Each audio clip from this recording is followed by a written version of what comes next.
What's the matter? It's terribly sour. Is it? You try some. Well, I already have. I'm so glad you were able to come down today. It's so rarely Alan introduces any of his friends to us, hardly ever, in fact. Of course, it was different when he was at school. His friend Chris used to come most holidays. Charming boy and a very nice family. Mother, I don't think Pat wants to hear about my boyhood friendships. Why not? It's always interesting to learn something about people you're fond of. Would you like some more? Oh, yes, please. Do come to church, Alan. It'd be so nice if we all went together. What is the point? Does there have to be a point? Well, it seems idiotic for a non-believer to spend his Sunday evening in church. He was once extremely devout. I was no such thing. You never understood what I thought. This needs sugar. Now, don't we have any sugar? Well, we only get 8 ounces a week. Or doesn't rationing apply to people like you? Oh, so people like me? One's always hearing about people in hush-hush jobs living off the fat of the land. Would you say we lived off the fat of the land? Hardly. Absolutely not. And stop fishing. Fishing? Yes, all these little hints about hush-hush jobs. You know perfectly well we can't tell you what we do. Don't be cross. I'll go and see if we've got any sugar. She's quite right, you know. What about? Well, I do like hearing about... I do like hearing about your family and friends. I wish you talked about them. Oh, I do, sometimes. Who's Chris? Christopher Morecambe. We were at school together. Your mother obviously liked him. Yeah. Yeah. Well, he was a very remarkable boy. Oh, he was very clever, very perceptive, very mature for his age. He made everybody else seem so ordinary. It was one of those intense friendships that only happen when you're young. I worship the ground he walked on. Have you kept in touch? He died. Oh. No, he'd had TB when he was a small boy. He hadn't really recovered, and I didn't know. I mean, he'd never told me.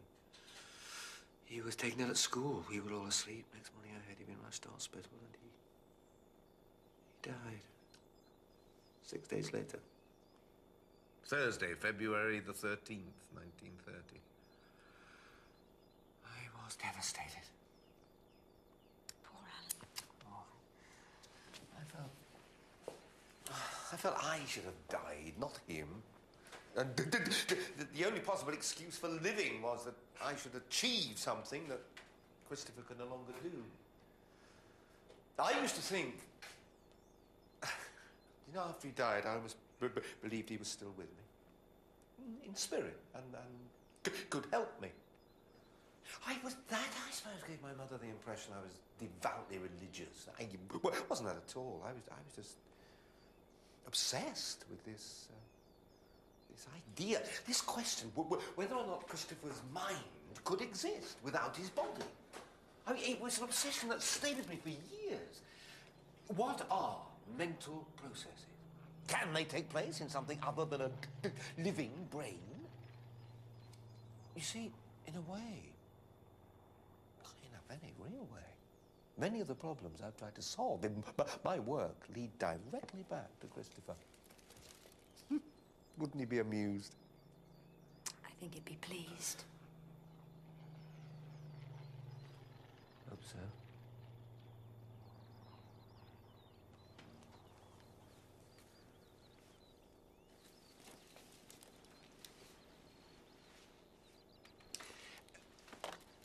Look at this. It's a fur coat. I can see it's a fur coat. Well, take it.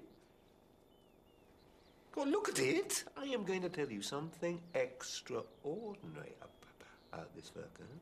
It looks ordinary enough to me. Define what is meant by a Fibonacci sequence. A Fibonacci sequence is a sequence of numbers where each is the sum of the previous two. So you start with 1, then 1 plus 1 equals 2. 1 and 2, 3. 2 and 3, 5. 3 and 5, 8. 5 and 8, 13. Good. Well done. Full marks. Now, look at the fur coat. Look at the pattern of the bracts, the leaves. Follow them, spiralling round the cone. 8 lines twisting to the left, 13 lines twisting to the right. The numbers always come from a Fibonacci sequence. Always? Always. And it's not just fir cones. The petals of most flowers grow in the same way. Isn't that amazing? Yes, it is. And it prompts the age-old question, is God a mathematician? I love you, Prof. I love you. You know that. Yes.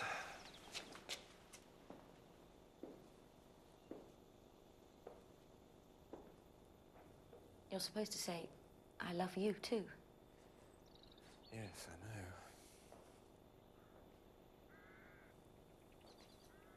Please say something. Well, I don't think of myself as a very lovable person. Well, you are. Lots of men at Bletchley are far more lovable than I am. That's where you're wrong. Don't be silly. Of course there are. I see them every lunchtime. All rushing around, laughing, playing rounders. I'm amazed you haven't fallen in love with one of them. Because they're dull, that's why. So am I. Oh, that's where you're wrong. You're untidy and messy and lacking almost all the social graces. I mean, your clothes are stained and you bite your nails. You tell the truth when it would be